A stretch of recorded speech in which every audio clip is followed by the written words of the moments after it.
ఉంది. ఇవన్నీ ఉపయోగించి మీరు ఒక్క అడుగు ముందుకేయండి, నేను 100 అడుగులు మిమ్మల్ని నడిపించే బాధ్యత తీసుకుంటాను. నేను ఒక అడుగు ఏమంటే లేదు మేము ఇక్కడే కూర్చుంటామంటే కుదరదు.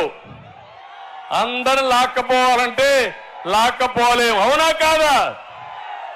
చేస్తారా అని మిమ్మల్ని అడుగుతున్నా, సహకరిస్తారా అని మిమ్మల్ని అడుగుతున్నా, వాస్తవ పరిస్థితులు ఆలోచిస్తారా అని మిమ్మల్ని అడుగుతున్నా.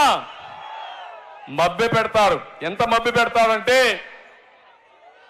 వివేకానంద రెడ్డి హత్య మీరు చూశారు. అందరూ కూడా చంపేసి ఆ రోజు ఏం మాట్లాడారు? గుండెపోటుతో చనిపోయారన్నారు.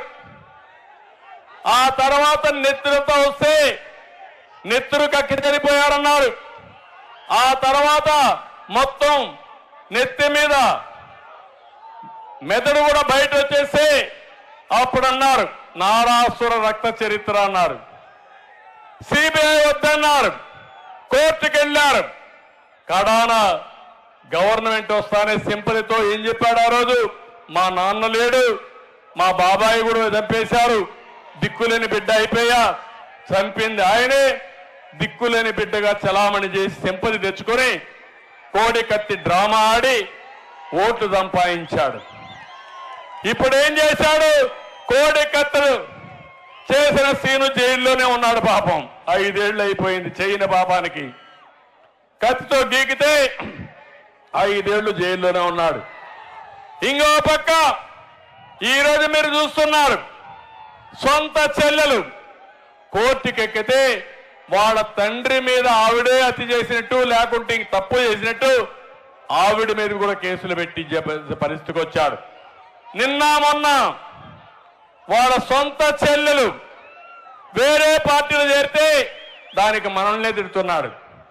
అంటే మీ ఇంట్లో మీరు సరిగా చేసుకోకుండా దానికి కూడా మమ్మల్ని విమర్శిస్తే ఇది ఎక్కడ న్యాయమని అడుగుతున్నా. ఈ వ్యక్తి మనస్తత్వాన్ని ఒకటి గుర్తుపెట్టుకోవాలి. అన్ని తప్పులు చేస్తాడు, నేరాలు చేస్తాడు, ఘోరాలు చేస్తాడు. అవి ఎదుటి వ్యక్తుల మీద నేరాపణలు చేస్తాడు. అంటే ప్రతిరోజు నోరుందని, పేపర్ ఉందని, టీవీ ఉందని అడ్డదుడ్డంగా మాట్లాడే పరిస్థితి వస్తుంది. మీరు ఒక విషయం చూడండి, ఎన్నికల ముందు అమరావతి రాజధాని అన్నాడు, ఎన్నికలైన తర్వాత 3 రాజధానులు అన్నాడు. 5 సంవత్సరాలు రాజధాని లేని రాష్ట్రంగా ఈ రాష్ట్రాన్ని తయారు చేసే పరిస్థితికి వచ్చాడు. మీరు ఒక విషయం చూడండి, ఎన్నికల ముందు అమరావతి రాజధాని అన్నాడు, ఎన్నికలైన తర్వాత 3 రాజధానులు అన్నాడు.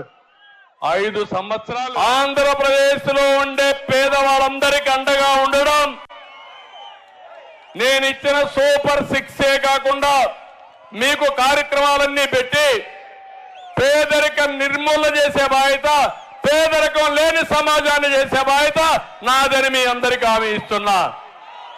జగన్మోహన్ రెడ్డి చేసే పని 10 రూపాయలు ఇచ్చి 100 రూపాయలు దోచుకోవడం. నేను చేయబోయే పని 15 రూపాయలు నిర్మూలన చేసే బాధ్యత, పేదరికం లేని సమాజాన్ని చేసే బాధ్యత నాదని మీ అందరికీ హామీ ఇస్తున్నా. జగన్మోహన్ రెడ్డి చేసే పని 10 రూపాయలు ఇచ్చి 100 రూపాయలు దోచుకోవడం. నేను చేయబోయే పని 15 రూపాయలు ఇచ్చి 15 రూపాయల్ని 100 రూపాయలు సంపాదించే విధానం నేర్పిస్తా. 100 రూపాయలు 1000 రూపాయలు చేస్తా, సంపద సృష్టిస్తా, మీ జీవితాల్లో వెలుగు తీసుకొచ్చే బాధ్యత నేను తీసుకుంటానని చెప్పి కూడా నేను మీకు తెలియజేసుకుంటున్నా. ఇంకో పక్కన ఈరోజు నేను ఒకటే అడుగుతున్నాను మిమ్మల్ని అందరినీ, ఎప్పటికప్పుడు నేను కొత్త విధానానికి శ్రీకారం చుట్టాను. మీకు ఏ ఎమ్మెల్యే కావాలో ఉండే ఎమ్మెల్యేల పైన కూడా నా పైన కూడా ప్రజాభిప్రాయాన్ని తీసుకుంటున్నా. నా నియోజకవర్గంలో ఉండే ప్రజలకు ఒక IVRS పంపిస్తున్నా.